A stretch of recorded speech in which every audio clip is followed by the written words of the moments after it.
ദൈവനാമത്തിന് മഹത്വമുണ്ടാവട്ടെ.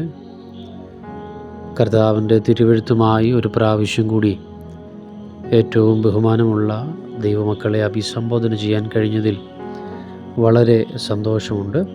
നെഹമ്യാവിൻ്റെ പുസ്തകം 2-ാം അധ്യായം 7-ാം വാക്യം, ഞാൻ ഒരു അവധിയും പറഞ്ഞു. യഹൂദന്മാരുടെ പുനഃസ്ഥാപനത്തോടുള്ള ബന്ധത്തിൽ കാലാകാലങ്ങളിൽ ദൈവം 3 നായകന്മാരെ തിരഞ്ഞെടുത്തു.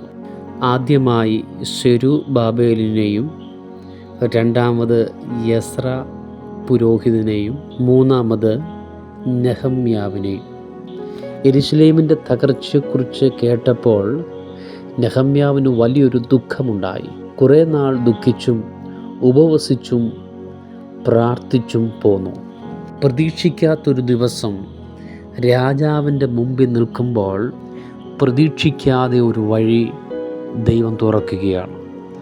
നാളുകളായി ഉപവസിച്ചും പ്രാർത്ഥിച്ചും കടന്നു പോകുന്ന ചില വിഷയത്തിൻ്റെ നടുവിൽ നീ പ്രതീക്ഷിക്കാത്ത സമയത്ത് ദൈവം ഒരു വഴി അതിൻ്റെ നടുവിൽ തുറക്കുമെന്ന് ഈ വചനത്തിലൂടെ എത്ര പേർ വിശ്വസിക്കുന്നുണ്ട്?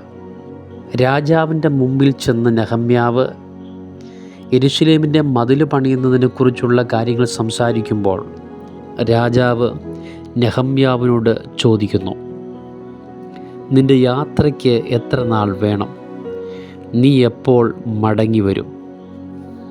ഒരു കെട്ടിടം പണിയാനോ ഒരു മതിൽ പണിയാനോ ഒരാളോട് നമ്മൾ സംസാരിക്കുമ്പോൾ എത്ര ദിവസം കൊണ്ട് പണിത് തീർക്കാം എന്ന് ചോദിച്ചാൽ ആ വ്യക്തി പറയുന്ന മറുപടി, എനിക്ക് ആ സ്ഥലം ഒന്ന് കാണണം. സ്ഥലം കണ്ട് മറ്റുള്ള കാര്യങ്ങളൊക്കെ ഏറെക്കുറെ എങ്ങനെ ക്രമീകരിക്കാൻ കഴിയും എന്നൊക്കെ കാര്യങ്ങളെ മനസ്സിലാക്കിയിട്ട് മാത്രമേ എത്ര നാൾ കൊണ്ട് പണി തീർക്കാൻ കഴിയും എന്ന് പറയാൻ കഴിയുള്ളൂ. യെരുശലേമിൻ്റെ ഇപ്പോഴത്തെ തകർച്ചകൾ നെഹമ്യാവ് കാണുന്നില്ല. പറഞ്ഞുള്ള അറിവ് മാത്രമേ ഉള്ളൂ. മതിലുകൾ എവിടെയൊക്കെ ഇടിഞ്ഞിട്ടുണ്ട്, അതെത്ര ദിവസം കൊണ്ട് പണിത് തീർക്കണം, അത് കണ്ടെങ്കിൽ മാത്രമേ പറയാൻ കഴിയുള്ളൂ. എന്നാൽ നെഹമ്യാവ് ഉടനടി ഒരു മറുപടി കൊടുത്തു. അതാണ് നമ്മൾ വായിച്ചത്, ഞാൻ ഒരവധിയും പറഞ്ഞു.